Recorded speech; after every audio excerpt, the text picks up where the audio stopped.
એક શેઠ અને શેઠાણી એમની હવેલીના ઝરૂખામાં બેઠા હતા. નીચે બજાર હતું. ત્યાંથી પસાર થતા એક વ્યક્તિએ બૂમ પાડીને કીધું, શેઠજી કેમ છો? મજામાં? જય શ્રી કૃષ્ણ. પણ શેઠજી એમની ધૂનમાં બેસી રહ્યા. એટલે પેલા એ ફરીથી મોટેથી કહ્યું, તમને કહું છું શેઠજી કેમ છો? જય શ્રી કૃષ્ણ. મજામાં? તો પણ શેઠજી એ બાજુ નજર ના કરી. એટલે શેઠાણીએ શેઠજીને કહ્યું કે જરા નીચે જુઓ તો ખરા, કોઈ તમને બૂમ પાડે છે? તો શેઠજીએ કહ્યું, ના, એ મને નથી બોલાવતો, કારણ કે એ અવાજને હું ઓળખતો નથી. આમ કહીને શેઠજીએ એ બાજુ નજર સુદ્ધા પણ ના કરી. આવું જ આપણા બારામાં પણ છે. જો ભગવાનને આપણો અવાજ પરિચિત ના લાગે તો ભગવાન આપણો સાથ ના સાંભળે.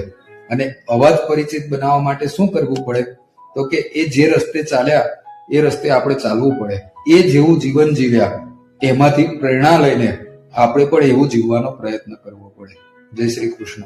જો મારી વાત ગમી હોય તો લાઈક કરજો, કોમેન્ટ કરજો અને શેર પણ કરજો.